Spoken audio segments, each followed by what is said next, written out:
Oh salut mes petites gourgandines, vous êtes là pour l'épisode 2? C'est le slip du duc de Bourgogne. On m'a dit qu'il s'était chié dessus quand mes troupes sont arrivées dans son palais. On m'a pas menti. En seulement 10 ans, la France a su s'imposer face à ses rivaux. L'Angleterre, la Bourgogne et l'Aragon. D'ailleurs, vous vous demandez sûrement comment se sont finies les guerres ibériques. Bah écoutez, la France était en difficulté jusqu'à ce qu'une nouvelle infanterie appelée les goélastes arrive. Qu'est-ce que c'est que les goélastes? C'est une infanterie extrêmement lourde, un véritable rouleau compresseur sur le champ de bataille. La France les déploie dans un centre extrêmement dur, solide. Flèches, javelots, épées, rien n'arrive à faire fuir les goélastes. On place la cavalerie lourde, très lourde française, en réserve. Comme ça, si jamais il y a une brèche ou une tentative de renforcement, et ben bam, tu te prends des cavaliers en pleine tête. Cependant, une question me turlupine. Suite à cette expansion inopinée, je dois réformer le royaume. Alors en gros, j'ai deux choix pour les nouveaux territoires à administrer. Soit j'y place des nobles, haut placés de la cour, soit j'y laisse les barons locaux à condition que ça devienne mes propres vassaux. Dites-moi ce que vous auriez fait. Moi personnellement, je considère que si un mec a pu gérer efficacement un territoire pendant des décennies, alors il pourra aussi le faire pour moi. J'ai fait mon choix. En novembre, d'inquiétantes nouvelles arrivent. Le pape, inquiet de l'expansion rapide des Français, cherche des alliés justement pour trahir ses anciens alliés. Il aurait même pardonné à l'Aragon. Vous savez, ces petits cons là qui filaient de la thune chrétienne aux hérétiques. On m'a même parlé d'un triumvirat entre Naples, les États pontificaux et l'Aragon qui aurait deux buts. 1.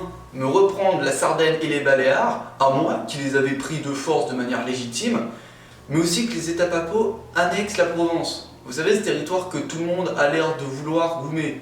Que ce soit la Bretagne, l'Angleterre, la Bourgogne, les États papaux et même moi. Je suis censé être son allié, mais franchement, je veux dire, il a une tête de victime au bout d'un moment.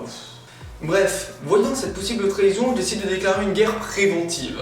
C'est en novembre que la France rentre en guerre avec ses anciens alliés, les États papaux. La Provence, éternels rivaux de ceux-ci, décide de nous rejoindre dans la guerre. Tiens, c'est pas surprenant, mais les États papaux ont immédiatement envoyé une armée occuper la Sardaigne. Quel hasard! L'avancée en Italie est une balade de bonne santé. Et en Cora, les armées pontificales sont définitivement balayées. 2000 morts françaises contre 9000 du côté des troupes pontificales et 11 000 prisonniers. J'étais en train d'assiéger Rome quand les Anglais, inquiets de notre et sous prétexte de défendre le pape, décident de nous déclarer la guerre. Il y a une petite armée de Picardie que l'Angleterre a piqué au Bourgogne qui vient ravager directement Paris. Je ne le savais pas à ce moment, mais c'était le début d'une suite de conflits qu'on allait appeler la Grande Guerre d'Europe. En avril, Rome tombe. Et pour m'assurer de la loyauté du pape, je décide d'en faire mon vassal. Ah, maintenant il va m'appeler monsieur, hein. Il m'appellera plus son fils. Moi je suis pas son fils. Moi au pape, je suis son daddy. Les Anglais décident d'envoyer une expédition maritime ambitieuse en Méditerranée. Et devinez ce qu'ils attaquent en premier? La Sardaigne. Leur but était bien évidemment d'après pousser vers Rome, pour libérer les États pontificaux. Cependant, ce n'est qu'une fraction de la flotte anglaise en Méditerranée. Or, depuis la branlée qu'on s'était pris dans la Manche, là, la flotte française s'est modernisée. Et stationnée justement en Méditerranée. Les Anglais voient donc arriver dans leur dos une flotte moderne, équipée et super vénère. Du coup, elle fuit en vitesse. Les Français les poursuivent puis décident de stationner à Gibraltar, interdisant de fait toute entrée dans la Méditerranée des Anglais. Sauf que les Anglais sont partis tellement vite qu'ils ont oublié leur armée en Sardaigne, qui a l'air très con du coup. Ce qui me fait toute l'armée anglaise en otage sur une île. Je peux vous assurer que pour les accords de paix, ça va compter. La guerre fait toujours rage en janvier 1463.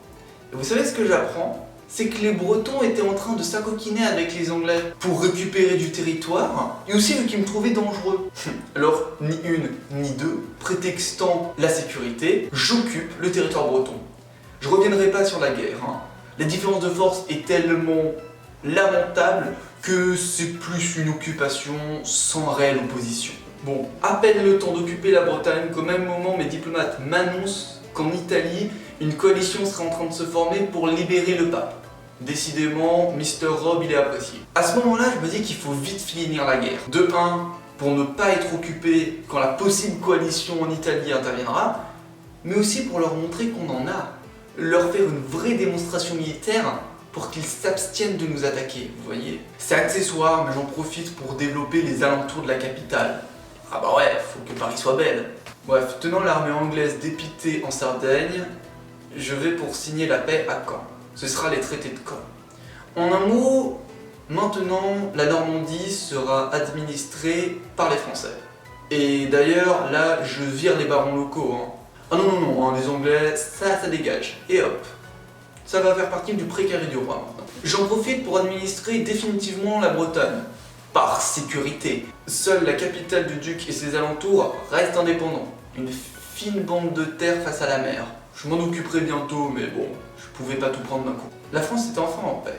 Sauf qu'en 1464, la Bourgogne en a profité pour monter une armée à la hâte et nous déclare la guerre pour libérer la Bretagne et les États pontifiques. Sauf que, entre-temps, l'Angleterre s'est alliée à la Bourgogne. Du coup, il rejoint la guerre. Sauf que l'Angleterre a des vassaux. Du coup, ils rejoignent la guerre. Sauf que la Bourgogne appelle aussi la Ligue de Poléranie, une ligue composée de nombreux princes du Saint-Empire. On se retrouve avec beaucoup de monde sur le dos. Même Ligue de Poléranie, c'est une ligue qui vise à réduire l'influence du Saint-Empereur germanique. En un mot, l'empereur autrichien. Du coup, la guerre se déporte en Allemagne, ce qui m'enlève un sacré poids du dos. Les troupes autrichiennes sont largement en sous-nombre face à la Ligue de Poléranie et aux Bourguignons. Mais en Allemagne, ça va vite se transformer en véritable calvaire. Je vais vous faire le topo. L'empereur autrichien et ses troupes font pâle figure face aux innombrables armées de la Ligue de Poléranie. Sauf qu'au même moment, les Bourguignons arrivent depuis l'ouest. Ajoutez-y les troupes françaises intervenant évidemment en Germanie, c'est quand même notre guerre, et 2 expéditions anglaises, et vous avez un magnifique topo pour une bonne grosse merde ambiante.